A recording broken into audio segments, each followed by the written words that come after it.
أعوذ بالله من الشيطان الرجيم. بسم الله الرحمن الرحيم. ياسين والقرآن الحكيم إنك لمن المرسلين على صراط مستقيم تنزيل العزيز الرحيم لتنذر قوما ما أنذر آباؤهم فهم غافلون. لقد حق القول على أكثرهم فهم لا يؤمنون. إنا جعلنا في أعناقهم أغلالا فهي إلى الأذقان فهم مقمحون. وجعلنا من بين أيديهم سدا ومن خلفهم سدا فأغشيناهم فهم لا يبصرون. وسواء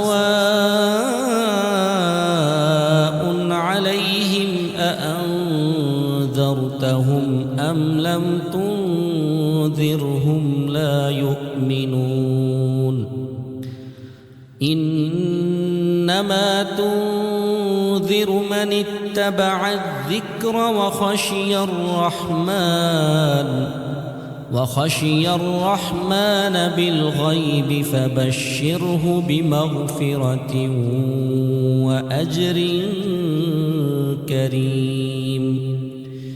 إنا نحن نحيي الموتى ونكتب ما قدموا وآثارهم وكل شيء أحصيناه في إمام مبين. واضرب لهم مثلا أصحاب القرية إذ جاءها المرسلون إذ أرسلنا إليهم 2 فكذبوهما فعززنا بثالث فقالوا إنا إليكم مرسلون. قالوا ما أنتم إلا بشر مثلنا وما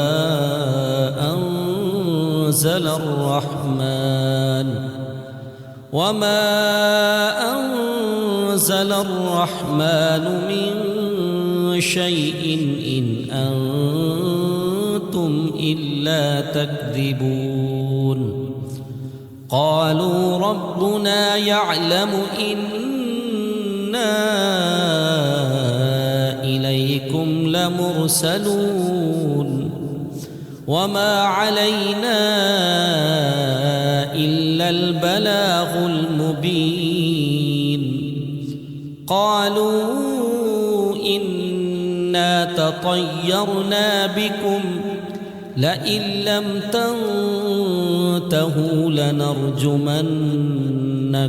وليمسنكم منا عذاب أليم. قالوا طائركم معكم أئن ذكرتم بل أنتم قوم مسرفون. وجاء من أقصى المدينة رجل يسعى قال يا قوم اتبعوا المرسلين اتبعوا من لا يسألكم أجرا وهم مهتدون وما لي لا أعبد الذي فطرني وإليه ترجعون أأتخذ من دونه آلهة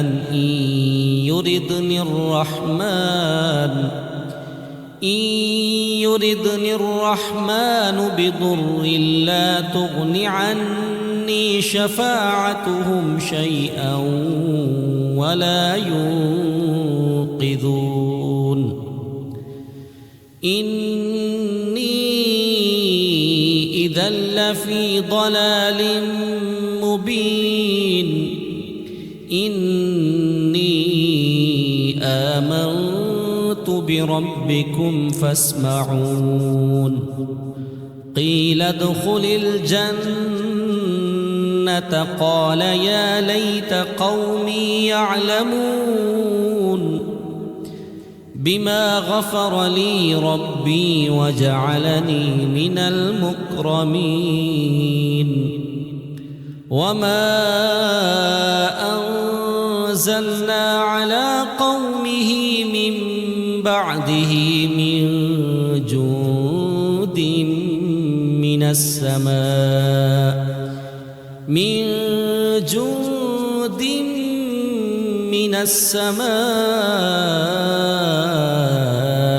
وما كنا منزلين إن كانت إلا صيحة واحدة فإذا هم خامدون يا حسرة على العباد ما يأتيهم من رسول إلا كانوا به يستهزئون ألم يروا كم أهلكنا قبلهم من القرون أنهم إليهم لا يرجعون وإن كل لما جميع لدينا محضرون وآية لهم الأرض الميتة أحييناها وأخرجنا منها حبا فمنه يأكلون وجعلنا فيها جنات من نخيل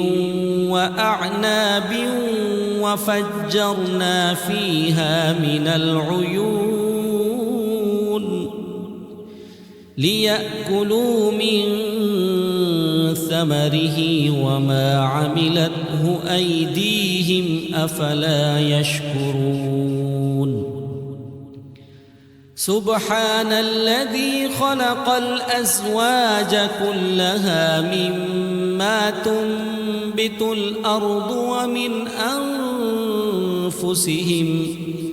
ومن أنفسهم ومما لا يعلمون وآية لهم الليل نسلخ منه النهار فإذا هم مظلمون والشمس تجري لمستقر لها ذلك تقدير العزيز العليم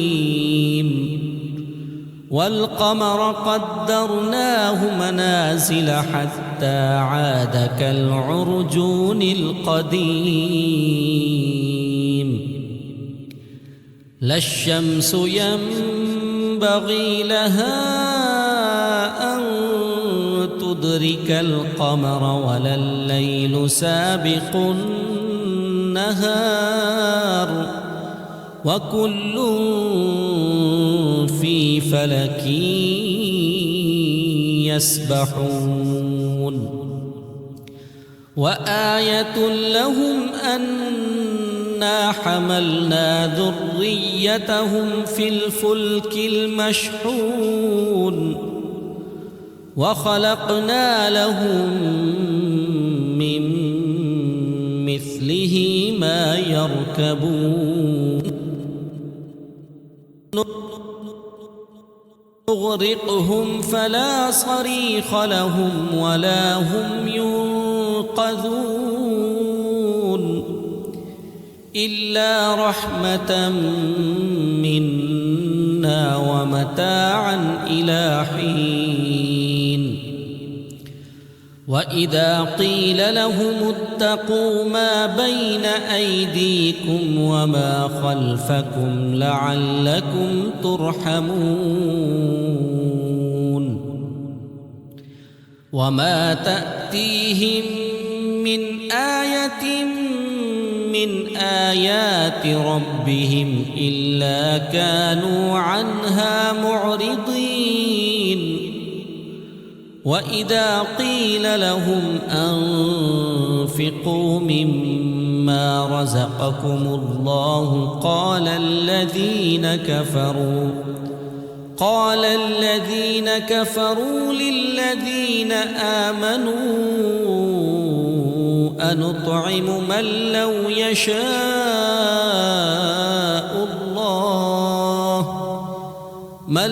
يشاء الله أطعمه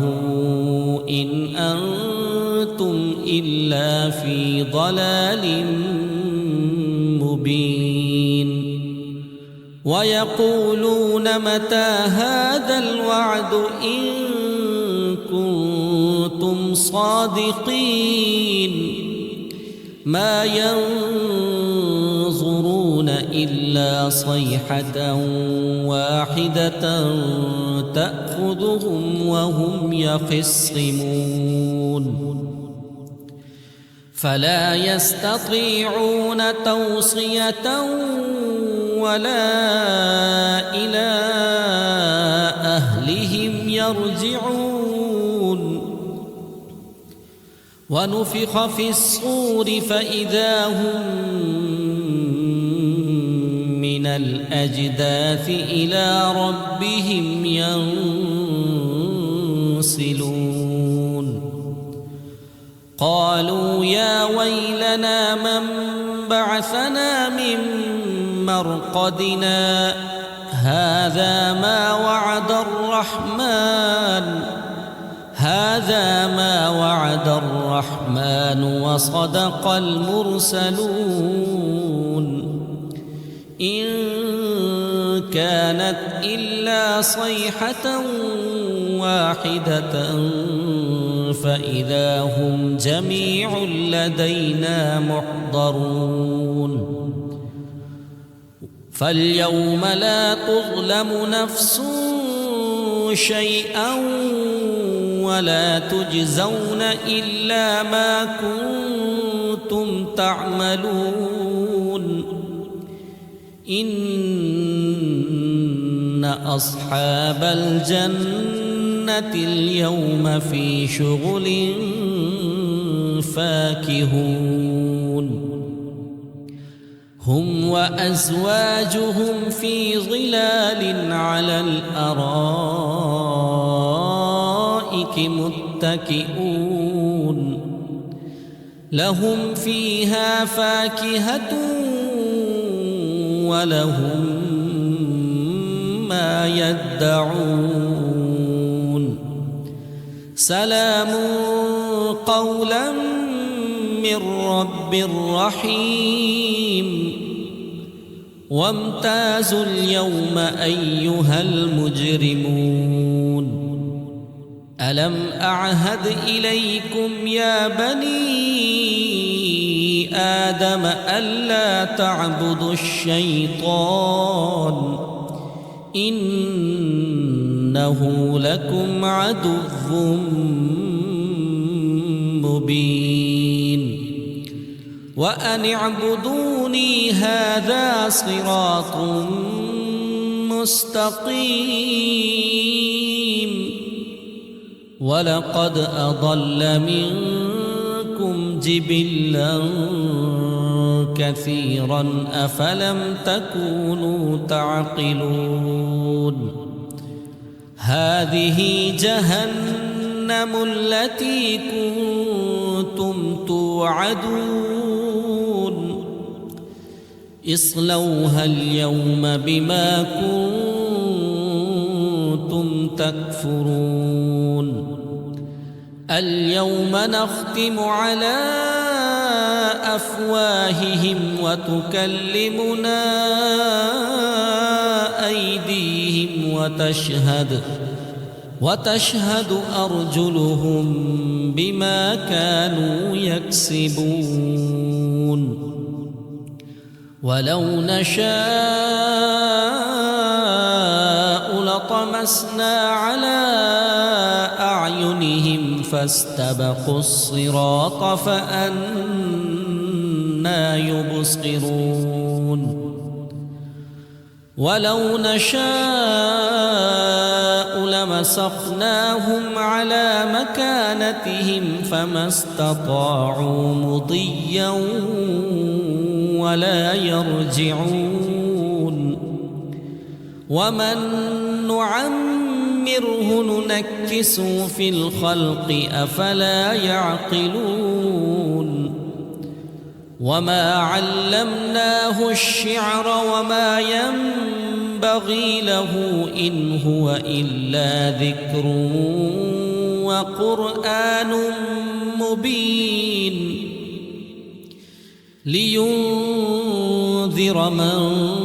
كان حيا ويحق القول على الكافرين أولم يروا أنا خلقنا لهم مما عملت أيدينا أنعاما فهم لها مالكون وذللناها لهم فمنها ركوبهم ومنها يأكلون ولهم فيها منافع ومشارب أفلا يشكرون واتخذوا من دون الله آلهة لعلهم ينصرون لا يستطيعون نصرهم وهم لهم جند محضرون فلا يحزنك قولهم إنا نعلم ما يسرون وما يعلنون أولم ير الإنسان أنا خلقناه من نطفة فإذا هو خصيم مبين وضرب لنا مثلا ونسي خلقه قال من يحيي العظام وهي رميم قل يحييها الذي أنشأها أول مرة وهو بكل خلق عليم الذي جعل لكم من الشجر الأخضر نارا فإذا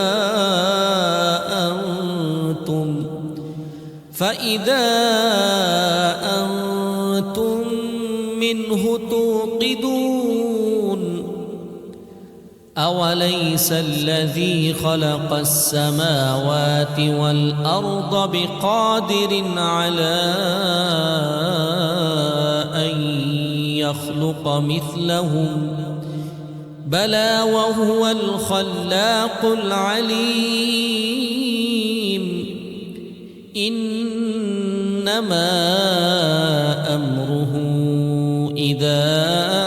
أراد شيئا أن يقول له كن فيكون فسبحان الذي بيده ملكوت كل شيء وإليه ترجعون. بسم الله الرحمن الرحيم. الرحمن علم القرآن خلق الإنسان علمه البيان. الشمس والقمر بحسبان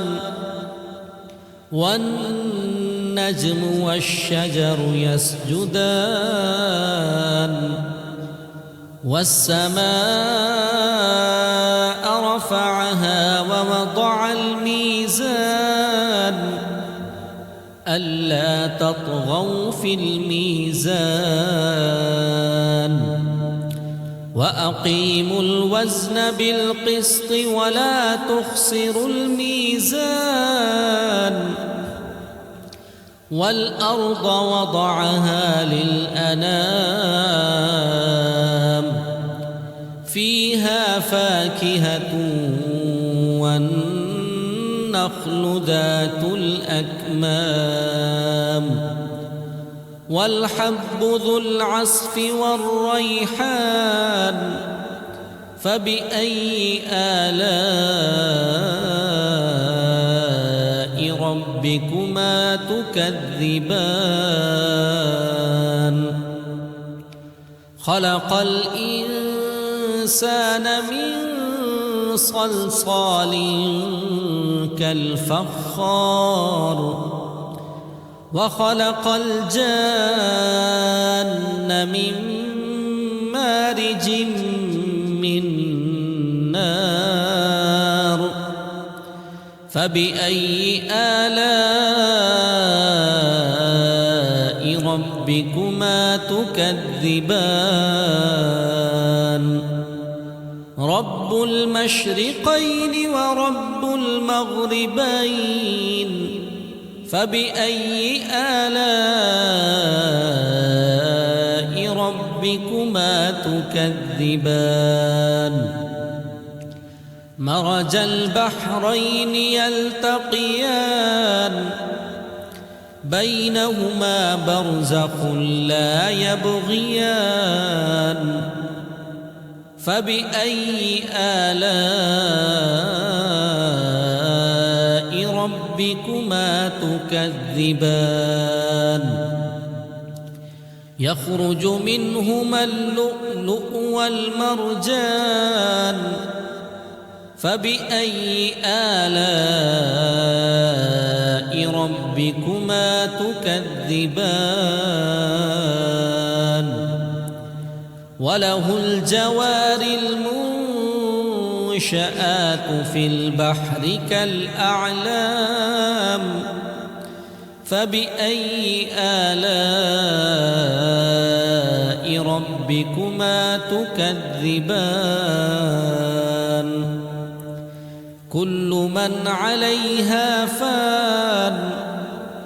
ويبقى وجه ربك ذو الجلال والإكرام. فبأي آلاء ربكما تكذبان. يسأله من في السماوات والأرض كل يوم هو في شأن. فبأي آلاء ربكما تكذبان.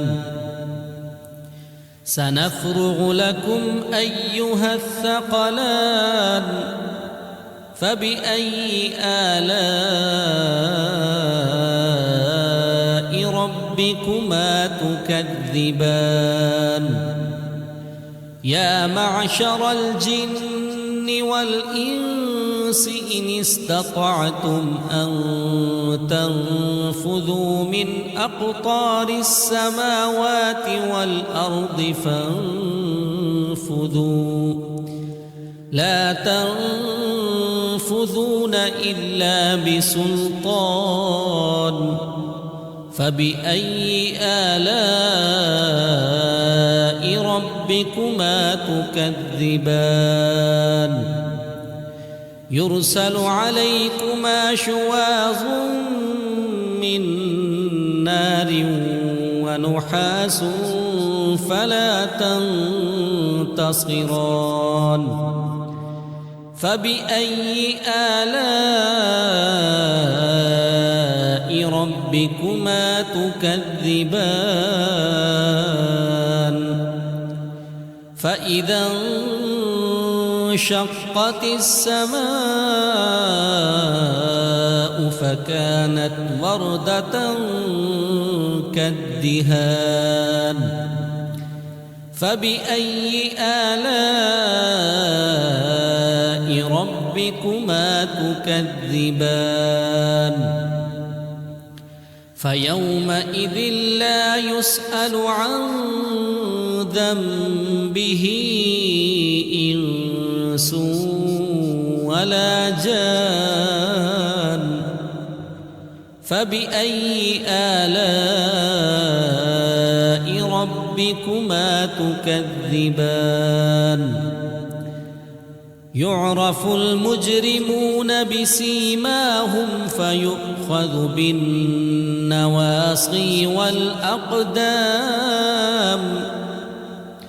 فبأي آلاء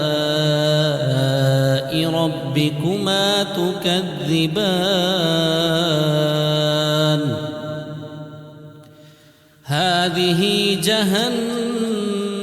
التي يكذب بها المجرمون يطوفون بينها وبين حميم آن فبأي آلاء ربكما تكذبان ولمن خاف مقام ربه جنتان فبأي آلاء ربكما تكذبان ذواتا أفنان فبأي آلاء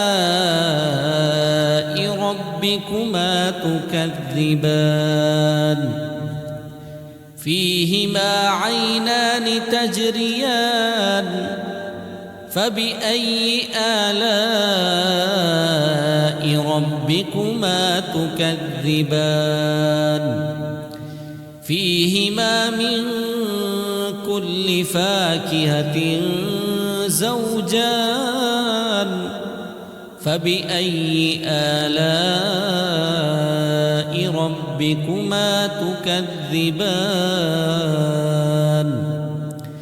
متكئين على فرش بطائنها من استبرق وجنى الجنتين دان فبأي آلاء ربكما تكذبان فيهن قاصرات الطرف لم يطمثهن إنس قبلهم ولا جان فبأي آلاء ربكما تكذبان كأنهن الياقوت والمرجان فبأي آلاء ربكما تكذبان هل جزاء الإحسان إلا الإحسان فبأي آلاء ربكما ربكما تكذبان ومن دونهما جنتان فبأي آلاء ربكما تكذبان مدهامتان فبأي آلاء ربكما تكذبان فيهما عينان نضاختان فبأي آلاء ربكما تكذبان فيهما فاكهة ونخل ورمان فبأي آلاء ربكما تكذبان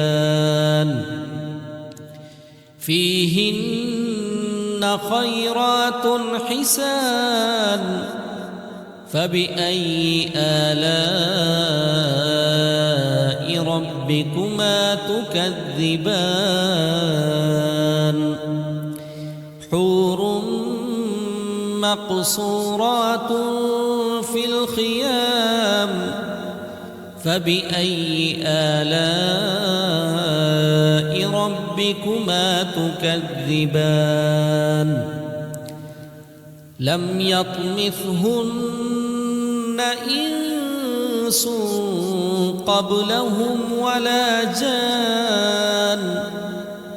فبأي آلاء ربكما تكذبان متكئين على رفرف خضر وعبقري حسان فبأي آلاء ربكما تكذبان تبارك اسم ربك ذي الجلال والإكرام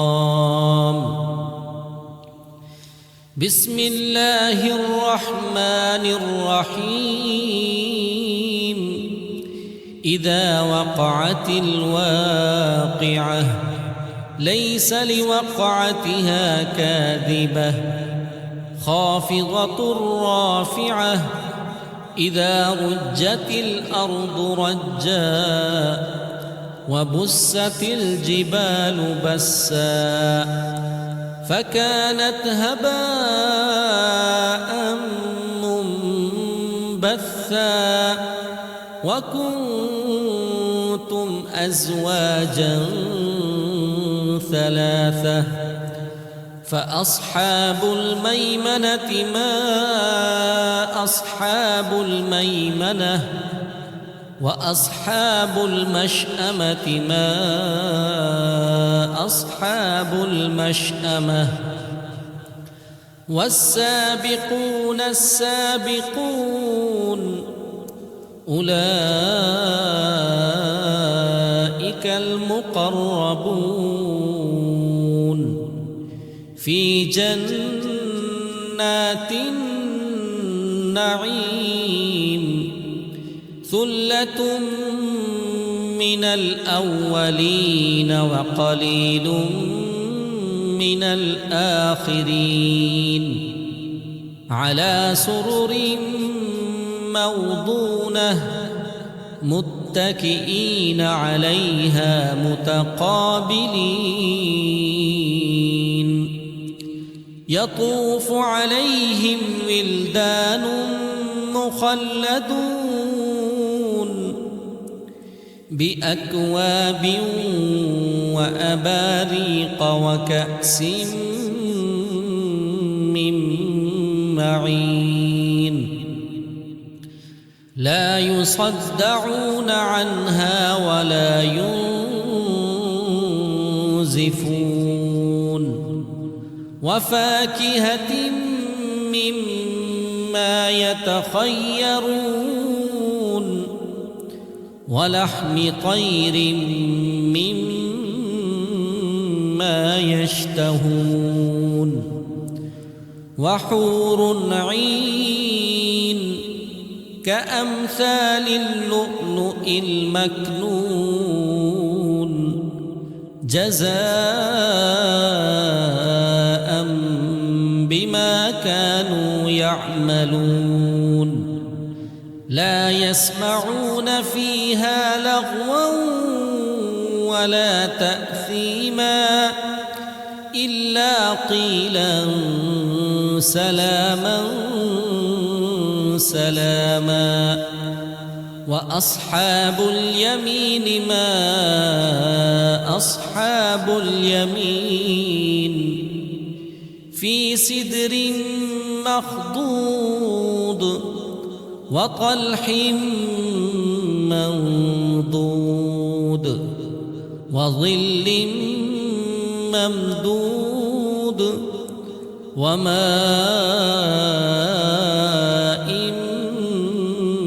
مسكوب وفاكهة كثيرة لا مقطوعة ولا ممنوعة وفرش مرفوعة إنا أنشأناهن إنشاء فجعلناهن أبكارا عربا أترابا لأصحاب اليمين ثلة من الأولين وثلة من الآخرين وأصحاب الشمال ما أصحاب الشمال في سموم وحميم وظل من يحموم لا بارد ولا كريم إنهم كانوا قبل ذلك مترفين وكانوا يصرون على الحنث العظيم وكانوا يقولون أإذا متنا وكنا ترابا وعظاما أإنا لمبعوثون أو آباؤنا الأولون قل إن الأولين والآخرين لمجموعون إلى ميقات يوم معلوم ثم إنكم أيها الضالون المكذبون لآكلون من شجر من زقوم فمالئون منها البطون فشاربون عليه من الحميم فشاربون شرب الهيم هذا نزلهم يوم الدين نحن خلقناكم فلولا تصدقون أفرأيتم ما تمنون أأنتم تخلقونه أم نحن الخالقون نحن قدرنا بينكم الموت وما نحن بمسبوقين على أن نبدل أمثالكم وننشئكم فيما لا تعلمون ولقد علمتم النشأة الأولى فلولا تذكرون أفرأيتم ما تحرثون أأنتم تزرعونه أم نحن الزارعون لو نشاء لجعلناه حطاما فظلتم تفكهون إنا لمغرمون بل نحن محرومون أفرأيتم الماء الذي تشربون أأنتم أنزلتموه من المزن أم نحن المنزلون لو نشاء جعلناه أجاجا فلولا تشكرون أفرأيتم النار التي تورون أأنتم أنشأتم شجرتها أم نحن المنشئون نحن جعلناها تذكرة ومتاعا للمقوين فسبح باسم ربك العظيم فلا أقسم بمواقع النجوم وإنه لقسم لو تعلمون عظيم إنه لقرآن كريم في كتاب مكنون لا يمسه إلا المطهرون تنزيل من رب العالمين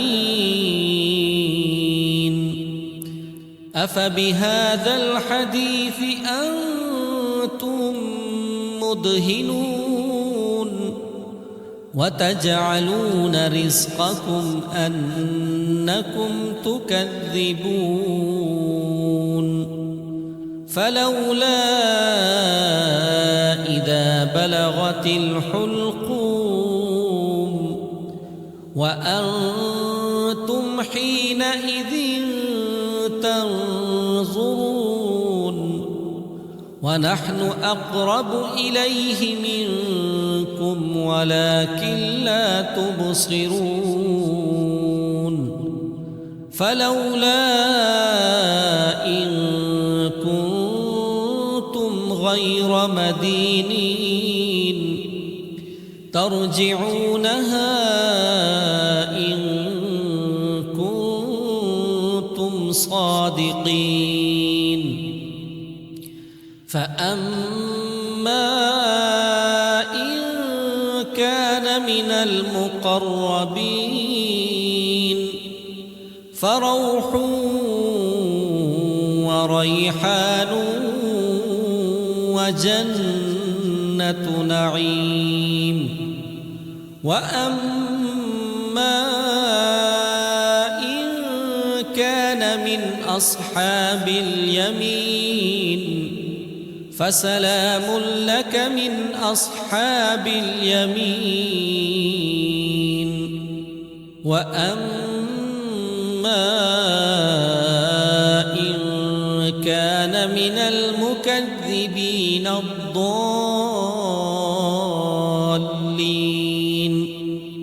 فنزل من حميم وتصلية جحيم إن هذا لهو حق اليقين فسبح باسم ربك العظيم بسم الله الرحمن الرحيم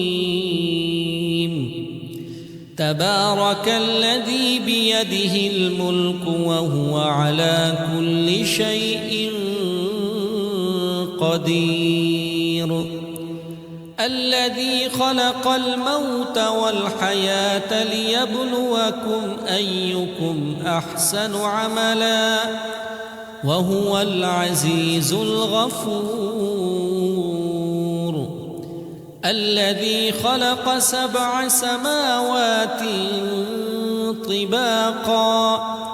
ما ترى في خلق الرحمن من تفاوت فارجع البصر هل ترى من فطور ثم ارجع البصر كرتين ينقلب إليك البصر خاسئا وهو حسير ولقد زينا السماء الدنيا بمصابيح وجعلناها رجوما للشياطين وأعتدنا لهم عذاب السعير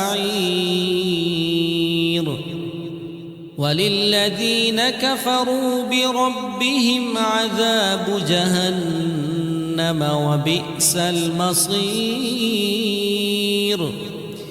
إذا ألقوا فيها سمعوا لها شهيقا وهي تفور تكاد تميز من الغيظ كلما ألقي فيها فوج سألهم خزنتها ألم يأتكم نذير قالوا بلى قد جاءنا نذير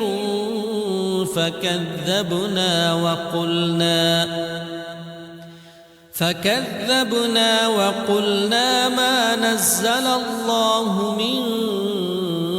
شيء إن أنتم إلا في ضلال كبير وقالوا لو كنا نسمع أو نعقل ما كنا في أصحاب السعير فاعترفوا بذنبهم فسحقا لأصحاب السعير إن الذين يخشون ربهم بالغيب لهم مغفرة وأجر كبير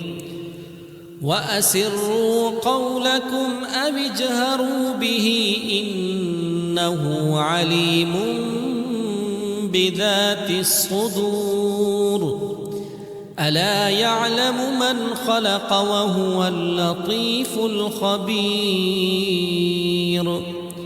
هو الذي جعل لكم الأرض ذلولا فامشوا في مناكبها وكلوا من رزقه وإليه النشور أأمنتم من في السماء أن يخسف بكم الأرض فإذا هي تمور أم أمنتم من في السماء أن يرسل عليكم حاصبا فستعلمون كيف نذير ولقد كذب الذين من قبلهم فكيف كان نكير أولم يروا إلى الطير فوقهم صافات ويقبضن ما يمسكهن إلا الرحمن إنه بكل شيء بصير